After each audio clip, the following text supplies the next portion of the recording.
오늘은 마가복음 9장 38절로 50절 말씀을 통해서 소금에 절인 성도라는 제목으로 은혜를 나누겠습니다. 우리가 한국의 대표적인 음식을 이야기하면 빠질 수 없는 것이 뭐죠? 김치입니다. 근데 이 김치로 말할 것 같으면 2016년 3월 헬스 매거진에 의해 세계 5대 건강식품으로 선정될 만큼 그 효능이 잘 알려져 있는 식품입니다. 이 매거진에 의하면 김치는 식이섬유소를 많이 함유하고 있어서 다이어트에 효과가 있고 비타민 A, B, C가 풍부하고 요구르트처럼 건강에 유익한 유산균이 풍부해서 성인병뿐만 아니라 암을 예방하는 효소까지 갖고 있다라고 이야기합니다. 그런데 배추 한 포기가 위대한 김치로 재탄생하기 위해 꼭 필요한 과정이 있는데 그것은 바로 죽어야 한다라는 것이죠. 어떤 사람은 이야기하기를 배추가 5번 죽는다라고 얘기합니다. 땅에서 뽑힐 때 한 번 죽고, 칼로 잘릴 때 한 번 죽고, 소금에 절일 때 또 죽고, 적국에 의해서 또 한 번 죽고, 입에 들어갈 때 또 한 번, 이렇게 5번 죽어야 맛있는 김치가 된다고 합니다. 특히 배추를 소금에 절이는 절차가 중요한데 그 이유는 배추 안에 있는 물을 뽑아내서 세균 번식을 막아서 겨울 내내 배추가 썩지 않고 싱싱함을 유지하게 할 수 있기 때문입니다. 그래서 이렇게 소금에 푹 절여서 쭈글쭈글해질 정도로 팍 죽은 배추가 싱싱하고 맛있는 대한민국의 김치로 탄생한다라고 합니다. 그런데 오늘 본문에 보면 배추뿐만 아니라 성도들도 소금에 절여져야 된다라고 이야기를 하고 있습니다. 마가복음 9장 49절 50절 말씀을 함께 읽어보겠습니다. 사람마다 불로써 소금치듯함을 받으리라. 소금은 좋은 것이로되 만일 소금이 그 맛을 잃으면 무엇으로 이를 짜게 하리요. 너희 속에 소금을 두고 서로 화목하라 하시니라. 이 말씀은 서로 권력 쟁탈전을 벌이고 있던 제자들에게 예수님께서 하신 말씀입니다. 변화선 사건 이후에 예수님께서 제자들에게 다시 한번 임박한 십자가의 죽음을 말씀하셨는데 이 말씀을 듣고도 제자들은 길에서 누가 더 큰 자냐라는 도토기 키재기 싸움을 벌이고 있었습니다. 이 모습을 보신 예수님은 너희가 큰 자가 되기 원하느냐? 그리하면 오히려 무사람을 섬기는 자가 돼야 한다라는 말씀을 해주시면서 너희가 서로 화목하기 위해서는 소금치듯함을 받아 또한 소금을 속에 두고 화목을 이루어야 된다라고 말씀을 하셨는데요.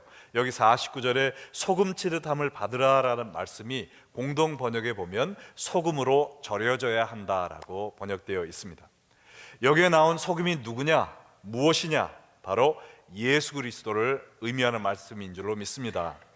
소금은 자기가 녹아 없어짐으로 맛을 내고 부패함을 방지하는데 그것이 바로 예수님이 하신 일이 아닙니까?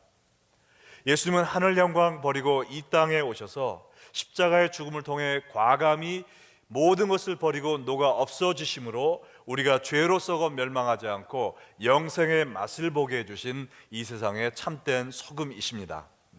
우리가 이 세상의 소금이라면 예수님은 이 세상의 왕소금인 줄로 믿으시기 바랍니다. 자, 우리가 이 세상에서 소금의 역할을 감당하기 위해서는 우리가 먼저 소금에 절여져 우리의 옛사람이 죽고 오직 우리 안에 참 소금이신 예수님만이 살아 계실 때 우리가 참된 화목을 누릴 수 있는 것입니다. 성도의 화목은 우리가 화평하여 걱정 없이 사는 그 목적을 위하여 주신 것이 아니에요. 이것이 얼마나 중요하든지 예수님께서는 성도의 화목을 위하여 기도하셨고 그것을 위하여 지금도 기도하고 계십니다. 요한복음 17장에 보면 예수님의 마지막 기도 5가지가 나와 있는데 예수님은 다른 것은 다 제쳐두고 오직 성도들이 하나 되게 해달라고 이 내용을 가지고 5번이나 거듭 기도하셨어요. 왜 예수님께서는 우리가 하나 되기를 위하여 이렇게 간절히 기도하신 것일까요? 요한복음 17장 21절에 보면 아버지여 아버지께서 내 안에 내가 아버지 안에 있는 것 같이 그들도 다 하나가 되어 우리 안에 있게 하사 세상으로 아버지께서 나를 보내신 것을 믿게 하옵소서라고 기도하셨습니다. 우리가 주 안에서 하나 될 때 비로소 이 세상이 예수님이 바로 하나님께서 보내신 메시아이심을 믿을 수 있기 때문에 그렇습니다. 성도가 하나 되지 못할 때 사람들은 예수님을 믿지 않습니다. 오히려 교회로부터 멀어지고 하나님으로부터 멀어지게 되는 것입니다. 예수님은 23절에도 동일한 기도를 아뢰셨는데 이 기도를 통해 우리가 어떻게 하나 될 수 있는지, 또 하나 되는 목적이 무엇인지 다시 한번 말씀하셨어요. 우리 요한복음 17장 23절 함께 읽겠습니다. 곧 내가 그들 안에 있고 아버지께서 내 안에 계시어 그들로 온전함을 이루어 하나가 되게 하려 함은 아버지께서 나를 보내신 것과 또 나를 사랑하신 같이 그들도 사랑하신 것을 세상으로 알게 하려 함이로소이다. 우리가 어떻게 온전하게 하나 된다고 그랬습니까? 내가 그들 안에 있고 곧 소금이신 예수님께서 우리 안에 계실 때만이 우리가 하나 될 수 있는 것입니다. 그리고 그 목적은 무엇이냐? 세상으로 하여금 두 가지를 알게 하기 위함인데, 첫 번째로 아버지께서 나를 보내신, 다시 말해서 예수님께서 하나님이 보내신 메시아이심을 알게 하기 위해, 거기에 또 한 가지 덧붙여서 하나님이 예수님을 사랑하신 만큼 우리도 그만큼 사랑하신다는 사실을 세상으로 하여금 알게 해주기 위해서 교회가 하나 되어야 된다라고 말씀하신 것입니다. 이것이 바로 교회의 사명인 줄로 믿습니다. 우리가 예수님으로 절여져 온전한 화목을 이룰 때 비로소 하나님이 세상을 이처럼 사랑하사 독생자를 주셨으니 이는 저를 믿는 자마다 멸망하지 않고 영생을 얻게 하려 함이라는 이 말씀을 외칠 수 있는 것입니다. 우리가 이 구원의 복음을 외치기 위해서, 열매 맺는 전도의 삶을 살기 위해서는 우리가 주 안에서 하나 되어야 되는 것입니다. 우리 레이피언약 교회가 이런 교회가 되길 원하면 아멘으로 화답하시기 바랍니다. 자, 그러면 오늘 말씀에는 예수님이 말씀하신 화목이 어떤 것인가에 대해서 설명이 나와 있습니다. 오늘 이 말씀을 들으시면서 화목하는 성도들, 화목하는 교회가 되기 위해 주신 이 말씀을 실천하시기를 주 예수의 이름으로 축원드립니다. 자, 예수님이 말씀하신 화목의 첫 번째 모습은 나와 다르다고 등 돌리지 않는 성도들입니다. 우리 옆 사람에게 나와 다르다고 등 돌리지 맙시다 한번 이야기해 볼까요? 그 얘기하느라고 다른 사람에게 등을 좀 돌렸지만 나와 다르다고 등 돌리지 않는 성도들이 될 줄로 믿습니다. 자, 예수님께서 왜 이런 말씀을 하셨는지 마가복음 9장 38절 말씀을 보면 요한이 예수께 여짜오되 선생님, 우리를 따르지 않는 어떤 자가 주의 이름으로 귀신을 내쫓는 것을 우리가 보고 우리를 따르지 아니하므로 금하였나이다 라고 이야기했습니다. 여기에 우리를 따르지 않는 이란 말은 영어로는 someone who is not one of us 라고 번역이 되어 있는데 12 제자 중에 하나가 아닌 사람이 라는 뜻입니다. 다시 말해 예수님, 우리처럼 예수님께 선택받은 12 제자도 아니면서 감히 예수님의 이름을 사용하여 귀신을 내쫓는 사람이 있어서 하지 말라 그랬습니다. 잘했죠? 칭찬해 주세요 라고 지금 이야기하는 것입니다. 다시 이야기하면 예수님의 이름으로 귀신을 쫓는 권능을 행사하는 것은 오직 12 제자만이 갖고 있는 특권이잖아요 라고 이야기를 하는 겁니다. 이 말은 지극히 교만하고 배타적인 모습이죠. 물론 예수님께서 제자들에게 귀신을 내쫓는 권능을 주셨지만 너희들만이 귀신을 내쫓을 수 있다라고 한 번도 말씀하신 적이 없습니다. 이것은 남은 안 되고 오직 나만 할 수 있어 라는 생각이죠. 사실 이 제자들은 예수님께 이 능력을 받았음에도 불구하고 변화산 밑에서 벙어리 귀신 들린 어린아이가 찾아왔을 때 그 귀신을 쫓아낼 수 있었습니까? 못했습니까? 못했어요.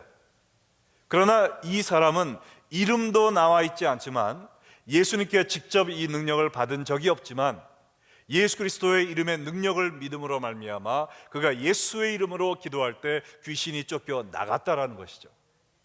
아마 이 제자들은 이 사람을 보면서 질투를 느꼈을 거예요. 또 이 사람이 우리가 행하지 못하는 능력을 지금 행하고 있네, 이 사람이 우리 자리를 대신 차지하면 어떡하지? 라는 두려움과 불안감도 느꼈을 줄 모릅니다. 우리가 예수님 곁에 있는 것이 중요한 것이 아니라 예수 그리스도의 이름의 능력을 가져야 된다는 겁니다. 교회만 다니는 것이 중요한 것이 아니라 예수의 이름의 능력을 소유한 신자들이 되어야 됩니다. 혹시 우리 가운데도 이런 태도를 갖고 있는 분은 안 계신지요? 예수 그리스도의 보혈로 하나 된 성도임에도 불구하고 나와 성격이 맞지 않는다라는 이유로, 내가 싫어하는 행동과 말을 했다는 그 한 가지 이유로 그들을 제쳐놓고, 저 사람이 아무리 예수님의 이름으로 열심히 봉사하고 섬김의 일을 감당한다 할지라도 나는 저 사람 인정하지 않아, 나는 저 사람 인사도 안 할 거야, 저 사람하고는 상대하기 싫어 라는 마음으로, 내 마음에 들지 않는다는 이유로 성도를 가르는 일을 한다면 그것은 우리의 교만이요 편협한 태도를 보이는 것입니다. 하나 되지 못한 교회의 근본적인 원인이 뭐냐면은 나와 다르면 무조건 틀렸다라고 생각하는 거예요. 한국말로는 다르다와 틀리다가 비슷하게 들리지만은 영어로 얘기하면은 하나는 different고 하나는 wrong이잖아요. 나와 다르다고 틀린 것은 아닙니다. 예수님의 일을 하기 위해서, 하나님의 사업을 이루기 위해서 하나님은 가지각색의 사람들을 사용하세요. 나와 똑같은 사람만 나와 같이 일을 할 수 있는 것은 아닙니다. 이번에 종교개혁 성지순례 여행을 하면서 새로 깨달은 한 가지의 비극적인 사건이 있었는데, 그것이 뭐냐면 종교개혁을 통해서 16세기에 개신교도들이 많이 죽임을 당했는데, 종교개혁 동안에 천주교를 통해 죽임을 받은 사람보다 종교개혁이 끝난 후에 이 개신교들끼리 서로 하나 되지 못해 서로 죽이고, 또한 이 죽임을 당한 사람들의 숫자가 더 많다는 거예요. 종교개혁 후에 제세례파라는 사람들이 등장을 했는데, 이 사람들은 우리가 유아 세례로 충분하지 않다, 세례는 예수 믿는 사람들이 예수님에 대한 헌신을 온 세상에 공포하는 것이기 때문에 예수 믿었으면 그 후에 우리가 세례를 다시 받아야 한다라는 것을 주장했습니다. 이 사람들을 물론 천주교도 핍박을 했지만 루터교들도 그 사람들을 포용하지 않았어요. 그래서 그 사람들을 핍박하며 죽이기 시작했는데, 16세기에 이렇게 핍박받고 죽임당한 제세례파들이 10,000명이 넘는다는 겁니다. 이 사람들을 죽일 때 발에 무거운 돌을 달아놓고 깊은 바다에서 밀어 넣으면서 너희들이 그렇게 좋아하는 물속에 빠져라 하면서 이런 저주의 말을 하면서 밀어 넣었다는 겁니다. 물론 세례가 중요하죠. 그러나 어떻게 세례를 받는가 하는 세례의 방법은 우리의 구원과는 전혀 관계없는 비핵심적인 교리라고 이야기할 수 있어요. 그런데 이런 것 때문에 서로 죽이는, 교회가 하나 되지 못하는 역사가 있었다는 것이 얼마나 안타까운 일입니까? 혹시 여러분도 구원과 하등의 관계가 없는 비핵심적인 일 때문에 다른 성도들을 마음속으로 미워하고 죽이는 죄를 범하고 있지는 않습니까? 예수님이 요한의 질문에 어떻게 대답하셨는지 39, 40절을 보시기 바랍니다. 예수께서 이르시되 금하지 말라, 내 이름을 의탁하여 능한 일을 행하고 즉시로 나를 비방할 자가 없느니라. 우리를 반대하지 않는 자는 우리를 위하는 자니라. 예수님은 요한에게 그들을 금하지 말라고 이르셨고, 또 우리를 반대하지 않는 자는 우리를 위하는 자로 여기라라고 말씀을 하셨습니다. 이 말씀의 뜻은 예수님의 능력은 제자들에게 국한되지 않았다라는 이야기예요. 어느 누구든지 예수님을 섬기는 특권을 그 사람 혼자 독점할 수 없다는 겁니다. 내가 하지 못한 일을 다른 사람이 하면 그 사람을 고깝게 보면서 그 사람의 잘못한 점을 꼬집어서 욕하는 것이 아니라 오히려 그 사람을 칭찬하며 격려해 줘야 된다는 거예요. 개인적인 관점의 차이로 하나님의 일을 방해하지 말고, 내 생각과 다르다 할지라도 하나님의 일이 이루어지면 그것으로 만족하고 기뻐하는 사람들이 되어야 된다는 말씀입니다. 할렐루야. 이 제자들이 얼마나 큰 실수를 범했는지 생각해 보시기 바랍니다. 이 제자들은 귀신에 얽매여 고통받고 있는 사람들을 자유케 하는 일에는 관심이 없었어요. 오직 내 생각대로 또 내 기분을 충족해 줄 수 있는 방법으로 일이 진행되는 것을 더 선호했던 사람들이에요. 우리가 이런 마음을 가질 때 하나님의 일은 이루어질 수가 없다라는 것입니다. 물론 이 말은 우리가 불의를 수용하고 잘못된 교리를 묵과하라는 말은 아닙니다. 성경이 명확히 이야기하고 있는 핵심 교리는 우리는 목에 칼이 들어와도 타협을 하면 안 되는 거예요. 그러나 성경이 여러 가지의 가능성을 열어두고 있는 그레이한 부분에서는 서로의 다른 견해를 포용하고 예수 그리스도의 피로 말미암아 하나 되게 하신 것을 힘써 지켜야 될 줄로 믿습니다. 여러분들도 나와 다르다고 다른 성도들에게 등을 돌리지 마시고 소금에 절여진 성도가 되어 나와 다른 사람들도 주 안에서 품고 함께 주를 섬기며 화목을 이루시기를 주 예수의 이름으로 축원드립니다. 자, 예수님이 원하시는 화목의 또 하나의 모습은 예수님을 섬기듯 서로를 섬기라는 것입니다. 한번 따라해 볼까요? 자, 마가복음 9장 41, 2절에 보면 우리가 다른 성도들을 어떻게 대하는가가 얼마나 중요한 것인지 이야기되어 있습니다. 누구든지 너희가 그리스도에게 속한 자라 하여 물 한 그릇이라도 주면 내가 진실로 너희에게 이르노니 그가 결코 상을 잃지 아니하리라.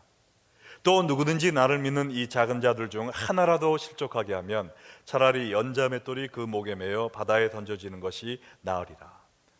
다른 성도들을 주의 이름으로 대접하면 결코 상을 잃지 아니하지만 우리가 다른 성도들을 실족하게 하면 무서운 형벌을 받을 것이라는 이야기입니다.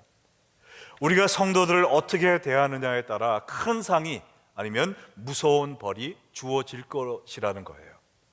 그런데 여기에 다른 성도들을 대접하는 동기를 눈여겨보시기 바랍니다. 저 사람은 내게 선행을 베풀었으니까 내가 좋은 것을 나눠야지. 저 사람은 나를 도와줄 수 있는 능력이 있는 사람이니까 내가 잘 모셔야지. 그것이 아니라 단순히 예수님에 속한 자이기 때문에, 예수님을 믿는 성도이기 때문에 이 말은 내가 예수님의 은혜에 감사하여 예수님을 섬기는 마음으로 성도를 섬기는 것을 의미합니다. 비록 물 한 그릇 밖에 안 되는 작은 정성이라도 내가 예수님을 섬기는 마음으로 서로를 섬길 때 우리가 진정한 화목을 이루고 하나님의 큰 상을 받을 수 있다는 것입니다. 이번에 우리가 정교개혁 성지순례를 가면서 가이드가 있었는데 그 가이드가 이렇게 이야기를 하면서 자기의 느낀 점을 얘기할 때가 있었어요. 뭐라고 얘기하냐면 한국에서 많은 손님들이 오시는데 한국에서 손님들이 오면 보면은 보통 남자들이 먼저 걸어가고 그 뒤에 여자들이 짐을 지고 따라간다는 거예요. 근데 미국에서 온 손님들을 보면 남편과 아내가 함께 걸어갈 때가 많다. 근데 우리 레이피언 학교의 성도들을 보니까 서로 부부를 먼저 챙기는 것이 아니라 도움이 필요한 다른 성도들을 먼저 챙기는 걸 보고 자기가 감명을 받았다라고 이야기를 합니다. 근데 저도 이렇게 우리 교우들이 걸어가는 모습을 보니까 얼마나 아름다웠는지 몰라요.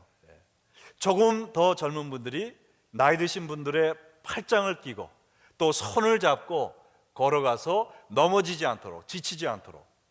제 앞에 가시던 어느 권사님은 식당에서 2층에서 식사를 하고 밑에 내려오시면서 아주 계단이 굉장히 가파랐습니다. 근데 발을 잘못 헛디뎌 가지고 그냥 주저앉으시는 거예요. 만약에 옆에 누가 없었다면 크게 다치실 뻔했어요. 근데 그때 누가 젊은 분이 팔짱을 딱 끼고 있었기 때문에 딱 붙잡아져 가지고 44명이 한 분도 다친 분이 없었습니다.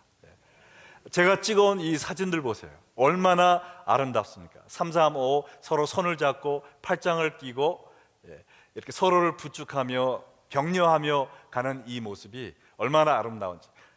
다른 분들은 건물 찍고 뭐 여러 가지, 근데 저한테는 이 모습이 가장 아름다워서 우리 성도들의 모습만 많이 찍었습니다.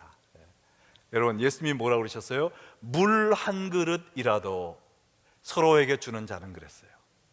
예수님에게 속한 자라는 이 이유 하나로 물 한 그릇이라도 주는 자는 결코 상을 잃지 않았다고 그랬습니다. 여러분 가운데 너무 가난해서 물 한 그릇도 서로에게 대접 못할 사람이 있습니까? 물 한 그릇은 우리 중 모든 사람이 할 수 있는 거예요. 남이 보기에는 보잘것없는 작은 사랑과 섬김의 행위입니다. 그럼에도 불구하고 하나님은 그것을 못 본 채 하지 않으신다는 겁니다. 여러분 가운데 나는 남에게 큰 도움을 줄 만한 능력이 없어요 라고 여기는 분이 있을지 모르겠지만, 하나님은 물 한 그릇의 섬김을 보고 계시다는 겁니다. 우리가 주일날 와서 저 사람과 나의 눈이 마주쳤을 때 먼저 인사하는 거, 물 한 그릇의 섬김입니다. 가서 따뜻한 말로 지난 일주일 동안 잘 지내셨어요? 건강하게 지내시죠? 자녀들은 어떻게 지냅니까? 부모님들은 건강하세요? 관심을 보이며 사랑을 나누는 것, 물 한 그릇의 섬김인 줄로 믿습니다. 어떤 기도 제목을 나눌 때 열심히 기도해 드리는 것, 그 다음에 교회 새로 나온 분들이 교회에서 이렇게 외로움을 느끼지 않도록 같이 앉아서 식사하고 교회 여기저기 안내해 드리고 사랑으로 이끌어주는 것, 이것도 물 한 그릇의 정성이라고 믿습니다. 우리가 예수님을 사랑하는 마음으로, 예수님께 보답하는 마음으로 형제 자매에게 따뜻한 물 한 그릇의 사랑을 나눌 때 하나님이 기뻐 받으시고 우리 교회에 온전한 화목이 이루어지고 또 여러분에게 큰 상이 기다리고 있는 줄로 믿습니다. 그런데 이와 반면에 성도를 실족하게 할 때 무시무시한 벌이 있다고 경고하셨어요. 이 42절을 보면 또 누구든지 나를 믿는 이 작은 자들 중에 하나라도 실족하게 하면 차라리 연자맷돌이 그 목에 매어 바다에 던져지는 것이 나으리라 라고 이야기했습니다. 여기에 실족하게 하는 것이라는 것은 걸려 넘어지게 하는 것이에요. 낙심하게 하고 믿음을 떠나 멸망하게 한다라는 뜻이 있습니다. 우리가 남의 마음에 상처 주는 말을 함으로 말미암아, 감정을 억제하지 못하고 화내는 모습을 보여줌으로 말미암아, 혹은 남보다 나의 유익을 먼저 챙기는 이기적인 모습을 보여줌으로, 또 교회 안과 밖이 판이하게 다른 위선적인 행동을 함으로 말미암아 믿음이 약한 신자들로 하여금 교회를 떠나고 하나님을 떠나게 하는 일이 일어나고 있다면 이것은 결코 작은 일이 아니라는 겁니다. 예수님은 말씀하셨어요. 차라리 연자맷돌을 메고 바다에 빠지는 것이 하나님이 너에게 주실 벌보다 더 경할 것이라고 말씀하셨단 말입니다. 연자맷돌에는 두 종류가 있는데, 여인들이 돌릴 수 있는 작은 맷돌이 있고 또 짐승들이 끌어서 돌리는 큰 맷돌입니다. 성경에 나와 있는 연자맷돌은 전자일까요, 후자일까요? 후자의 큰 맷돌이에요. 만약에 누가 여러분과 레이크 미시건의 보트를 타고 나갔다가 이만한 돌을 여러분 발에 달아서 바다에 풍덩, 이 호수에 풍덩 빠지도록 밀어버린다면 여러분이 혼자 수영해서 올라올 수 있겠어요? 박태환 선수도 올라올 수가 없습니다. 여기 이 말은 영원한 죽음을 가리키는 거예요. 우리는 오늘 이 시간 내가 혹시 형제 자매를 실족하게 한 적은 없는지 돌아봐야 됩니다. 생각 없이 내뱉은 한마디 때문에 성도들이 교회를 떠나고 하나님을 떠나게 한 적은 없는가? 만약에 그런 일이 있다면 먼저 하나님 앞에 회개하고 또한 그분 앞에 가서 용서를 빔으로 말미암아 그분이 하나님의 관계에 회복될 수 있도록 우리가 해야 될 줄로 믿습니다. 나의 세상적인 또 세속적인 언행 때문에 남의 믿음에 치명타를 주는 일이 없도록 항상 우리의 행동에 조심을 해야 된다는 거예요. 그래서 예수님은 세 번째로 우리 자신이 먼저 천국과 지옥을 기억하며 죄를 끊어내야 한다라고 말씀을 하고 계십니다. 이것이 바로 예수님이 원하시는 화목의 조건 세 번째라는 겁니다. 자, 오늘 마가복음 9장 43절로 48절에 보면 예수님께서 손, 발, 눈을 언급하시며 똑같은 이야기를 세 번이나 반복하셨어요. 네 손이 범죄하게 하면 찍어버려라. 왜냐하면 지옥불에 들어가는 것보다는 장애인으로 영생에 들어가는 것이 낫기 때문이다. 내 발이 범죄하게 하면 찍어버려라. 왜냐하면 지옥에 던져지는 것보다 불구의 몸으로 영생에 들어가는 것이 낫기 때문이야. 내 눈이 범죄하게 하면 빼버려. 왜냐하면 지옥에 던져지는 것보다 장님으로 하나님의 나라에 들어가는 것이 낫기 때문이다 라고 이 세 번이나 거듭 이 동일한 말씀을 해주셨어요. 여기에 이 말씀은 글자 그대로 우리가 죄를 질 때마다 손발을 끊어내라는 이야기는 아닙니다. 만약 그렇다면 우리 가운데 손과 발이 남아있을 사람들이 있습니까? 눈이 남아있을 사람이 아무도 없을 거예요. 예수님의 말씀은 우리의 죄가 얼마나 치명적인 결과를 초래하는 것을 생각하고 우리 삶 속에서 과감히 용기 있게 죄를 끊어내 버리라는 겁니다. 여기 44절과 46절에 보면 없음이라고 나와 있는데, 이 이유는 어떤 사본에는 44, 46절이 있고 어떤 사본들에는 이 말씀이 생략되었기 때문에 지금 이 한글 성경에 없다라는 얘기예요. 근데 이 알렉산드리아 사본 같은 데 보면 이 44절, 46절이 있는데 뭐라고 쓰여 있느냐? 48절에 있는 지옥에는 구더기도 죽지 않고 또 불도 꺼지지 않는다는 이 말씀이 44절과 46절에 반복이 되어 있습니다. 지옥이 얼마나 무서운 곳인가를 이야기하고 있는 거예요. 그래서 오늘 이 말씀은 우리를 지옥으로 향하게 하는 무서운 죄를 끊어버리라는 겁니다. 눈은 무엇을 상징할까요? 죄에 눈길을 주는 마음을 의미한다고 볼 수 있죠. 발은 무엇인가요? 죄를 향해 다가가는 겁니다. 손은 뭐예요? 죄를 저지르는 행동을 이야기하죠. 우리가 죄와 타협하는 마음을 가질 때 죄를 향해 나도 모르게 점점 다가가게 돼서 그 죄악된 행동을 범하게 되는데, 이처럼 죄악에 빠져 사는 사람은 지옥의 영원한 고통을 피할 수 없다라는 이야기를 하고 계신 겁니다. 지옥은 히브리어로 게한나라고 하는데, 이것은 예루살렘 밖에 있는 흰놈의 골짜기란 장소를 원래 의미합니다. 이 장소는 아수왕 시절에 어린아이들을 이방신 몰록에게 희생제물로 태워 죽인 저주의 장소예요. 또 그 후에 쓰레기터로 사용되어서 구데기가 득실되고 쓰레기 태우는 불이 꺼지지 않았던 장소입니다. 우리가 아는 구데기는 사람의 시체나 쓰레기를 먹다가 먹을 것이 없으면 죽기 마련입니다. 또한 불도 연료가 소모되면 꺼질 수밖에 없어요. 근데 이 지옥에 있는 구더기는 죽지 않는다고 그랬어요. 심판의 불도 영원히 꺼지지 않는 무서운 곳이라는 겁니다. 예수님을 믿지 않고 죄 가운데 살던 사람들은 이 세상 삶이 종료되는 그 순간 지옥에 떨어지고 이 지옥의 고통을 당하는 바로 그 순간, 아이고 하나님, 차라리 제가 죽게 해주세요, 죽어 없어지게 해주세요 라고 아우성 치겠지만, 지옥은 도저히 빠져나올 구멍이 없는 영원한 고통의 장소라는 겁니다. 예수님은 이 말씀을 통해서 우리에게 양자택일 하라는 겁니다. 심판의 날이 다가오고 후회하기 전에 아직 내 코에 생명이 붙어 있을 때 결정하라는 겁니다. 주 안에서 나의 옛사람을 십자가에 못 박고 성도들과 화목하며 구원과 사랑의 복음을 전파하며 사는 삶을 살다가 천국에 갈 것인가? 아니면 내가 나의 주인이 되어 죄의 눈길을 주고 죄를 향해 다가가며 죄악된 행동을 하면서 성도들과도 불화를 갖고 남에게도 상처를 주며 살다가 영원히 꺼지지 않는 지옥불에 떨어질 것인가? 양자택일 하라는 겁니다.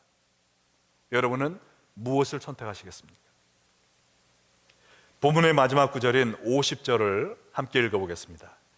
소금은 좋은 것이로되 만일 소금이 그 맛을 잃으면 무엇으로 이를 짜게 하리요? 너희 속에 소금을 두고 서로 화목하라 하시니라. 여러분, 사해를 가보면요, 일반 바다보다 7배가 더 짭니다. 저도 가서 누워보니까 진짜 몸이 둥둥 뜨더라고요. 사해에 아무런 생물도 살지 못하지만 그 염분기가 있는 여러 가지 그 소금 성분으로 인하여 화장품도 만들고 비누도 만들고 이 이스라엘과 요르단이 소금으로 인해 많은 돈을 벌고 있습니다. 근데 사해 남쪽에 가면 소돔과 고모라로 알려졌던 그 땅이 있어요. 거기에는 여러분이 이 컴퓨터에서 사해 남쪽 소금 기둥을 쳐보시면 그림이 많이 뜹니다. 제가 미처 슬라이드는 준비하지 못했는데 거기에 폐기물로 취급되는 많은 소금 기둥이 서 있어요. 왜 다른 소금들은 작은 양이라 할지라도 상업적인 가치가 있는데 이 사해 남쪽에 있는 커다란 소금 기둥들은 쓰레기 취급을 받고 있는 것일까요? 왜냐하면 그 남쪽에 있는 소금 기둥들은 아마 그 중에 롯의 초도 서 있을지 몰라요. 근데 이 소금 기둥들은 석회 같은 이물질들이 섞여 있는 기둥이라는 겁니다. 그래서 다른 물질들과 섞여 있음으로 말미암아 그 소금기가 다 빠져나간 거예요. 그래서 아무런 가치가 없이 쓰레기 취급을 받는 것입니다. 여러분, 성도들도 우리의 마음이 이 세상의 쾌락과 물질을 사랑하는 마음들과 섞여질 때 소금의 맛을 잃어버리게 되는 겁니다. 그러다가 결국에는 아무짝에 쓸모없는 버려진 소금 기둥으로 전락하는 거예요. 마태복음 5장 13절 다 함께 읽어보겠습니다. 너희는 세상의 소금이니 소금이 만일 그 맛을 잃으면 무엇으로 짜게 하리요? 후에는 아무 쓸데없어 다만 밖에 버려져 사람에게 밟힐 뿐이니라. 우리가 예수님을 사랑하는 마음을 갖고 있다가도 이 세상을 사랑하는 마음이 우리 속에 들어와 절제되지 못하고 우리의 마음을 소용돌이 치게 만들면 우리는 점점 예수님의 맛을 잃어버린다는 거예요. 그러다 우리의 마음이 강팍해지면 우리의 믿음을 잃어버리는, 소금의 맛을 완전히 잃어버리는 그 자리에까지 떨어질 수 있다는 겁니다. 그럴 때는 아무짝에도 쓸모없어 버림받고 사람들에게 발피움을 받는 그런 사해 남쪽의 소금 기둥 같은 존재로 변하게 된다는 겁니다. 지금 여러분의 마음은 어떤 상태입니까? 참 소금이신 예수님으로 절여져 있습니까? 여러분의 마음에 예수님을 두고 내 옛사람은 죽고 예수님이 살아계시기에 서로 포용하며 서로 화목하고 하나님의 구원과 사랑을 선포하는 복된 삶을 살고 계십니까? 아니면 이 세상의 유혹과 쾌락에 여러분의 마음이 온통 뒤죽박죽 되어 있어서 예수님을 믿는다고 하지만 예수님의 맛이 나지 않고 예수님의 향기가 사라져가는 폐기물로 변해가고 있는 여러분이 오늘의 현주소는 아닙니까? 오늘 이 시간 세상과 섞여져 가는 우리의 모습을 발견한다면 우리가 주 앞에 무릎 꿇고 회개해야 될 줄로 믿습니다. 교회 생활이, 종교 생활이 우리를 구원해 주는 것이 아니에요. 우리의 직분이 우리를 구원해 주는 것이 아닙니다. 오직 우리 속에 살아계신 예수님만이 우리를 구원해 줄 수 있어요. 마지막 날 우리 속에 하나님이 찾으시는 것은 네 속에 얼마나 예수님의 맛이 담겨져 있느냐, 네가 세상의 맛으로 쪄들어 있느냐, 아니면 예수님으로 절여져 있는가, 이 한 가지를 물어보실 거예요. 우리는 우리 속에 있는 세상의 이물질들을 제거해야 됩니다. 세상과 하나님을 겸하여 섬길 수 없다고 그랬어요. 주일날은 하나님 섬기고 월요일부터 토요일까지는 세상을 섬기는 것은 사해 남쪽의 쓰레기 처리장에 있는 소금 기둥의 모습입니다.